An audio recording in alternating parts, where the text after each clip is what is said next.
آج کی تفسیر جو ہے تفسیر، اس کے دو تین نام ہیں. میں آپ کو اگر کہوں تو بعض نے اس کا نام تفسیر طبری ذکر کیا ہے، بعض نے ابن جریر ذکر کیا ہے، یا اصل اس کا حقیقی نام کیا ہے؟ جامع البیان عن تأویل آیے القرآن. یہ اصل نام ہے اس تفسیر کا کہ جامع البیان عن تأویل آیے القرآن. تو یہ ایک بہت ہی معتبر اور بہت ہی مستند تفسیر مانی جاتی ہے. میں تو اس سے پہلے بھی میں نے عرض کیا تھا کہ اگر کوئی چاہتا ہے کہ تفسیری اعتبار سے اگر کوئی منظم تفسیر پڑھنا چاہتا ہے تو ضرور بضرور تفسیر طبری کا یعنی ابن جریر کا یا جامع البیان کا ضرور اس کا مطالعہ کریں. السلام علیکم ورحمۃ اللہ وبرکاتہ. الحمد للہ رب العالمین والصلاة والسلام علی اشرف الانبیاء والمرسلین وعلی آلہ وصحبہ اجمعین وعلی من تبعہم بإحسان اجمعین الی یوم الدین. اما بعد، ان اللہ وملائکتہ یصلون علی النبی یا ایھا الذین آمنوا صلوا علیہ وسلموا تسلیما. اللہم صل وسلم وزد وبارک علی سیدنا محمد وعلی آلہ وصحبہ وبارک وسلم تسلیما کثیرا کثیرا. معزز سامعین کرام، شفیق بزرگوں اور عزیز ساتھیوں، تعارف کتب تفاسیر قرآن حکیم کی آج کی ہماری تیسری نشست اور دوسری تفسیر آپ حضرات کے سامنے لے کر کے عاجز اویس بخاری حاضر ہوا ہے. اور جیسا کہ آپ نے ابتدائی دو تفاسیر، آپ نے ایک تفسیر اور ایک تفسیر کا خلاصہ آپ نے سنانے کی سعادت حاصل کی ہے. آئیے میں آپ کو چند باتیں امام طبری علیہ رحمہ کے حوالے سے عرض کر دوں. جیسا کہ ہم عرض کرتے ہیں، آپ کا نام محمد بن جریر بن یزید الطبری العاملی ابو جعفر. آپ کی پیدائش طبرستان کے علاقے عامل میں خلیفہ عباسی خلیفہ المعتصم باللہ کے عہد خلافت میں 224 سن ہجری میں ہوئی. عامل دریائے ہراز کے ساحل پر واقع ہے. بحیر خزر سے 20 کلومیٹر جنوب میں، کوہ البرز سے 10 کلومیٹر شمال میں اور 180 کلومیٹر مشرق میں تہران سے دور ہے. یہ علاقہ آتا ہے عامل کا، جہاں پر حضرت ابن جریر علیہ رحمہ کی ولادت ہوتی ہے. آپ کے بارے میں مشہور آپ عاملی اور طبری کے نام سے مشہور ہوئے. آپ کی بے شمار اوصاف مبارکہ ہے. آپ کی جو صلاحیتیں ہیں پر آپ کو امام کہا، کسی نے مجتہد اور مفسر، محدث، حافظ، فقیہ، مؤرخ، لغوی، مقری، بہرحال کئی القاب سے آپ جانے گئے. آپ اس سے اندازہ لگا سکتے ہیں کہ ان کی تفسیر بھی ہے، محدث بھی ہے، مؤرخ، ساری چیزیں یکجا نظر آتی ہے. آپ کے والد ماجد نے ایک رات خواب دیکھا کہ ابن جریر علیہ رحمہ کے دونوں ہاتھوں کے درمیان، آپ صلی اللہ علیہ وسلم کے دونوں ہاتھوں کے درمیان ہیں اور آقا کریم علیہ السلام کے ہاتھ مبارک میں کنکریاں ہیں جنہیں ابن جریر ایک ایک اٹھا کر پھینکتے جا رہے ہیں. جب خواب کی تعبیر اس وقت کے علماء کرام سے لی گئی تو انہوں نے کہا کہ یہ بچہ بڑا ہو کر دین کی خدمت کرے گا، اور خواب گویا آپ کی تحصیل علم کا ایک بہت بڑا سبب بن گیا. 7 سال کی عمر شریف میں آپ نے قرآن کریم کی حفظ فرمایا. 8 سال کے ہوئے تو امامت جیسا اہم فریضہ انجام دیا، اور 9 سال کی عمر میں حدیث لکھنا شروع کیا. جب 16 سال کی عمر میں پہنچے تو امام احمد بن حنبل کی زیارت کا شوق ہوا. آپ نے بغداد کا سفر کیا، اور والد محترم نے انتقال کے وقت آپ کے لیے ایک زمین کا ٹکڑا چھوڑا تھا، بس اسی پر آپ کا گزارا ہوتا رہا. امام طبری نے رے میں علم حاصل کیا، پھر کوفہ گئے. مختلف بہت سارے، اگر میں ان کے اساتذہ کے نام گناؤں تو بہت وقت جائے. پھر شام، بیروت، مختلف دمشق، مصر، پھر وہاں پر فقہ شافعی کی تعلیم حاصل کی، اور آپ مسلکن شافعی تھے. مصر میں سے پھر آپ بغداد لوٹے، اور پھر تا وفات آپ بغداد میں رہے. معزز سامعین کرام، امام طبری کی چند تصانیف میں ایک تو یہ تفسیر ہے جو اہل سنت والجماعت کے ہاں سب سے قدیم ترین اور تفسیر اور ماخذ مانی جاتی ہے. تاریخ طبری، تاریخ الرسل والملوک، تاریخ کے لحاظ سے بھی یہ میں سمجھتا ہوں کہ یہ کتاب بھی اولین درجہ رکھتی ہے. بعد کے جتنے مورخین ملیں گے نا، طبری کو نقل کیے بغیر آگے نہیں بڑھ سکتے ہیں. تہذیب الآثار و تفصیلی معانی ثابت عن رسول اللہ، اختلاف الفقہا، ادب النفوس الجیدہ، آداب القضاء، آداب المناسک، التبصیر فی معالم التنزیل، بسیط القول فی احکام الاسلام، الذلیل المذیل، صریح السنہ. اور امام طبری علیہ الرحمۃ والرضوان کا کہنا ہی کیا ہے، آپ کے احوال، آپ کی جو زندگی کے بارے میں، کہ آپ کا علمی مقام و مرتبہ ایک بہت بڑا مقام. ابن سریج کہتے ہیں ابن جریر فقیہ اور بہت سے علوم مثلا علم القراء، تفسیر، حدیث، تاریخ میں مکمل دسترت رکھنے والے ہیں. اور معزز سامعین کرام، اس کے علاوہ آپ کے بارے میں امام نووی علیہ رحمہ فرماتے ہیں پوری امت کا اس پر اجماع ہے کہ ابن جریر جیسی تفسیر آج تک کسی نے لکھی نہیں ہے. اور ابو الحامد الاسفر امینی کا کہنا ہے کہ اگر کوئی شخص تفسیر ابن جریر کے حصول کے لیے چین کا بھی سفر اختیار کرے تو یہ بھی کم ہے. یعنی اتنا مقام و مرتبہ. ابن تیمیہ جیسے موصوف کہتے ہیں بہرحال وہ تفاسیر جو لوگوں میں متداول ہے، ان میں سب سے صحیح ترین تفسیر محمد بن جریر طبری کی ہے. اس میں ان کا انداز یہ ہے کہ سلف کے اقوال ثابت شدہ سندوں سے نقل کرتے ہیں اور اس میں بدعت کا شائبہ تک نہیں ہے. ابن تیمیہ کہہ رہے ہیں یہ. ابن حجر فرماتے ہیں کہ میں نے جو ہے اس کتاب کو اول سے آخر تک پڑھا، مجھے معلوم نہیں کہ روئے زمین پر ابن جریر سے بڑا کوئی عالم ہوا ہو. امام سبکی آپ کی تعریف میں کہتے ہوئے نظر آتے ہیں. اب آئیے میں آپ کے حوالے سے، آپ کی وفات جو ہے المقتدر باللہ جو عباسی خلیفہ تھا اس کے دور میں ہوئی. آپ جو ہے 310 سن ہجری میں 86 سال کی عمر میں بغداد میں آپ کی وفات پائی. آپ نے کافی لوگ آپ کے جنازے میں شریک بھی رہے اور آپ کے بے شمار تلامذہ، آپ کے متوسلین اور معتقدین بہت سارے لوگوں نے اس میں شرکت کی.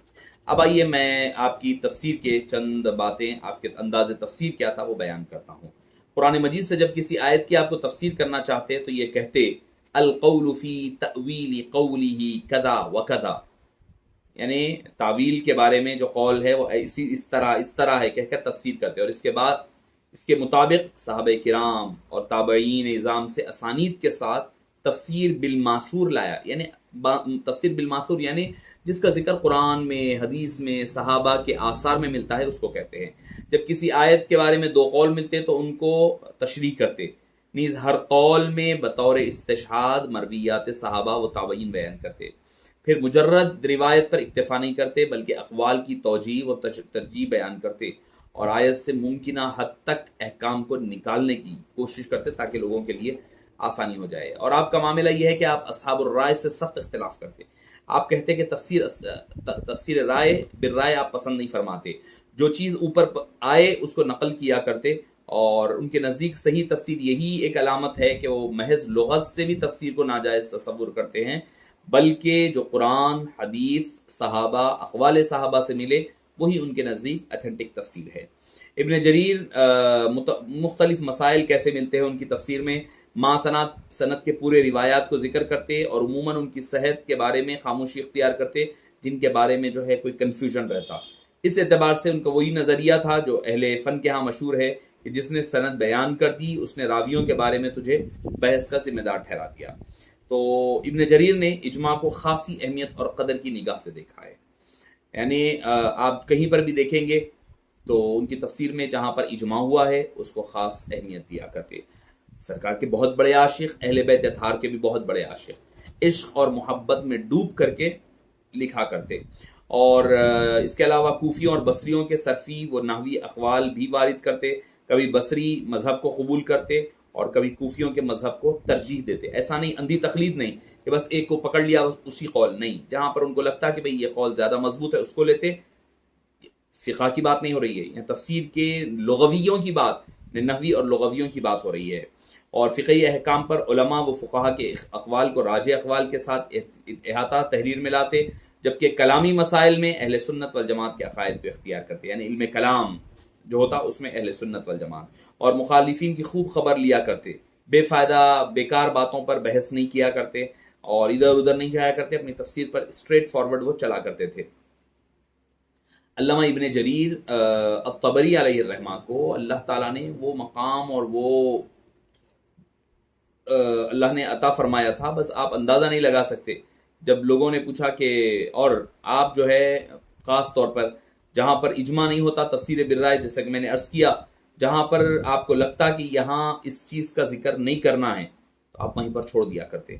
تو آپ خود اپنے بارے میں فرماتے ہیں کہ میں نے اللہ سے استخارہ کیا اور اس سے تصنیف تفسیر میں مدد طلب کی، جس کی نیت میں نے تفسیر لکھنے سے 3 سال پہلے کی تھی. بس اللہ نے میری مدد فرمائی. امام دہی نے نقل کیا ہے کہ ابن جریر نے ایک بار اپنے تلاميذ سے کہا کہ تم اس کام کو انجام دینے میں تازگی محسوس کرتے ہو کہ میں تم لوگوں کو ایک تفسیر املا کرا دو. انہوں نے عرض کیا کہ حضور وہ تفسیر کتنی ضخیم ہوگی؟ آپ نے فرمایا کچھ زیادہ نہیں، 30,000 اوراق ہوگی. 30,000 اوراق. سن کر تلامذہ تعجب میں پڑ گئے، اتنی ضخیم تفسیر کو پڑھنے ہی میں عمر نکل جائے گی. اس پر آپ نے ایک آہ بھری اور فرمایا ہمت پست ہو گئی. پھر انہوں نے 3,000 اوراق پر مشتمل یہ تفسیر لکھوائی ہے. 30,000 لکھوا سکتا ہوں بولے، مگر شاگردوں نے منع کیا تو آپ نے اس کو 3,000 تک روک دیا ہے.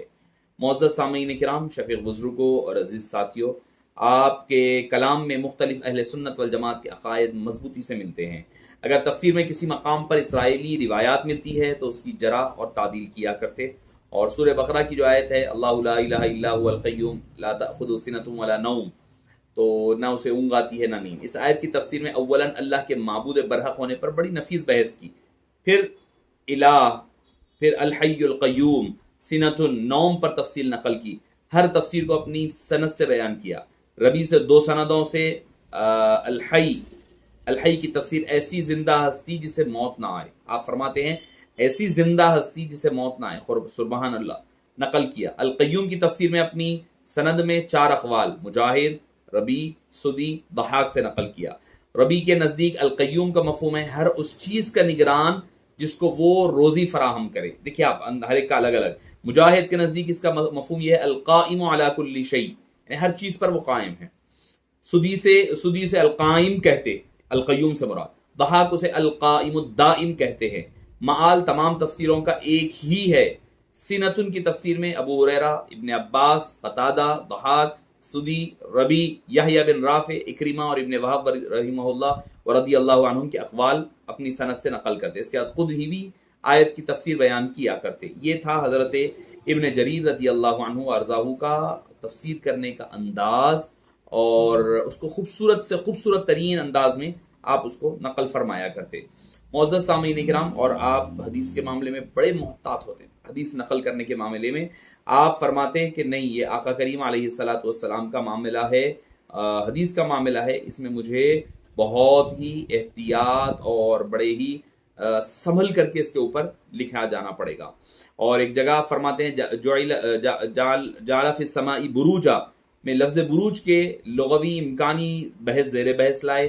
وہ بروج سے محلات مراد لیتے ہیں. اس سلسلے میں اختل کے ایک شعر سے انہوں نے دلیل لی کأنها بروج رومی یشیدہ بأن یجسہ وأجر وأحجار، جیسے وہ رومی قلعہ ہے جس کو بنانے والے گارے، اینٹ، پتھروں سے مضبوط کیا ہے. تو معزز سامعین کرام، خلاصہ کلام یہ ہے کہ ابن جریر الطبری کی تفسیر بڑی ہی نادر، بڑی ہی یونیک اور بڑی ہی مضبوط ترین تفسیر ہے. اور ہمیں چاہیے کہ اگر کوئی چاہتا ہے کہ تفسیر قرآن کے حوالے سے ابن جریر کی تفسیر تفصیل سے پڑھنا چاہے تو ضرور پڑھیے. اس کا بھی اردو ترجمہ آپ کو مارکیٹ میں اویلیبل ہے. اور اس میں جو ہے ایک ہی وقت میں فائدہ کیا ہے، ابن جریر طبری کا مفسر بھی ہے، محدث بھی ہے، مؤرخ بھی ہے. تو تینوں پہلوؤں پر قرآن کریم کا تذکرہ کیا کرتے ہیں. ان تینوں نوعیت سے، تینوں منہجوں سے اس کو لا کر کے اس کو ذکر کرتے ہیں. مگر جو بھی بات کرے ہیں دلیل کے ساتھ اور استدلال اور سندوں کے ساتھ ذکر کیا کرتے ہیں. آج اس کو اجازت دیجیے. آج کے اس تذکرے میں آج یہیں پر ہم اس کا تذکرہ ختم کرتے ہیں، اور انشاءاللہ العزیز آئندہ پھر ملاقات ہوتی ہے، آئندہ دوسری نشست کے ساتھ، دوسری تفسیر کی تشریح کے ساتھ. السلام علیکم ورحمۃ اللہ وبرکاتہ. آج کی تفسیر جو ہے تفسیر، اس کے 2-3 نام ہیں. میں آپ کو اگر کہوں تو بعض نے اس کا نام تفسیر طبری ذکر کیا ہے، بعض نے ابن جریر ذکر کیا ہے، یا اصل اس کا حقیقی نام کیا ہے، جامع البیان عن تأویل آیے القرآن. یہ اصل نام ہے اس تفسیر کا کہ جامع البیان عن تأویل آیے القرآن. تو یہ ایک بہت ہی معتبر اور بہت ہی مستند تفسیر مانی جاتی ہے. میں تو اس سے پہلے بھی میں نے عرض کیا تھا کہ اگر کوئی چاہتا ہے کہ تفسیری اعتبار سے اگر کوئی منظم تفسیر پڑھنا چاہتا ہے تو ضرور بضرور تفسیر طبری کا یعنی ابن جریر کا یا جامع البیان کا ضرور اس کا مطالعہ کریں۔